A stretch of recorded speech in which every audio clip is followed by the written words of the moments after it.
Meghalaya Chief Minister Conrad K. Sangma on Monday distributed grant in aid amounting to Rs 39.17 crore to the Meghalaya State Olympic Association and 26 affiliated sports associations as part of the state's preparations for the 39th National Games scheduled to be hosted in Meghalaya in 2027. During the event, the Chief Minister also handed over Rs 1 lakh to Rifiness Warjri, who had recently become the youngest woman from Meghalaya to summit Mount Everest at the age of 20. An additional Rs 5 lakh assistance was also announced for her under the Chief Minister's special grant. A unified check. Today we're showing it. And we wish all thank the government of Meghalaya for this wonderful grant for the team preparation.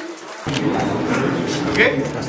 Close to about 1900 crores of projects today are being implemented in sports infrastructure as we speak. And that's something that has never ever happened in the history of our state.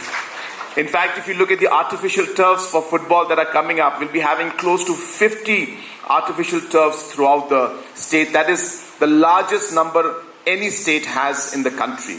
We are very happy, and I do take this opportunity to thank the Indian Olympic Association, the chairperson, Madam P.T. Usha, and of course our Honorable Home Minister, Mr. Amit Shah, and our respected Sports Minister for having given the opportunity to Meghalaya to host the 39th National Games.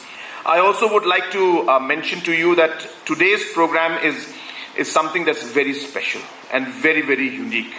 And I'm sure that others have said it before, but I want to repeat it again so that you realize how important this decision that we're taking is. We are today here to tell you that we are going to be giving the funds to you, to the associations. Let me tell you, not to point fingers at any other state government or the past games, but in the past games, the governments would, spend the money to buy the equipment and then give the equipment to the associations. The government would then get the coaches and give the coaches to the associations and pay for the coaches.